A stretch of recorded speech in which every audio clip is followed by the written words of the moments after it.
হ্যাঁ, good morning everyone. Recent আমাদের হায়দ্রাবাদ ট্রিপে আমরা গেছিলাম হচ্ছে গোলকন্ডা ফোর্টে।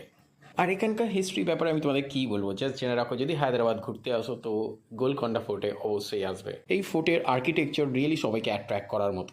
অ্যান্ড যখন ফোর্টের সম্পূর্ণ ওপরে উঠে গেছিলাম, শহরটাকে খুবই সুন্দরভাবে দেখা যাচ্ছিলো এবং খুব ভালো লাগছিলো শহরটাকে দেখতে। বাই দ্য ওয়ে বলে রাখি, এটা আমার অফিস ট্রিপ, আর অফিস ট্রিপে এসেও যে আমি এতটা মজা করবো আমি বুঝতে পারিনি। তবে এখান থেকে এই মেসমারাইজিং ভিউ দেখার পর আমরা বেরিয়ে পড়লাম হোসেন সাগরের দিকে। হোসেন সাগর, যেটা হচ্ছে centre of the Hyderabad. Yes, এখানে আমরা লঞ্চ ধরলাম, লঞ্চ ধরে আমরা চলে এলাম বুদ্ধা স্ট্যাচু দেখতে। বাই দ্য ওয়ে, লাঞ্চ ফাঞ্চ করার পর একটু রেস্ট নিয়ে আবার সন্ধেবেলা আমরা বেরিয়ে পড়লাম হচ্ছে হায়দ্রাবাদকে আবার এক্সপ্লোর করতে। সন্ধেবেলা যখন আমরা হোসেন সাগরের দিকে আসি তখন এই জিনিসটা আমাদের চোখে পড়ে। এটি হচ্ছে সেক্রেটারিয়াল হল, মানে যেখানে এমপি ফেম্পিরা বসে থাকে এবং কাজকর্ম করে।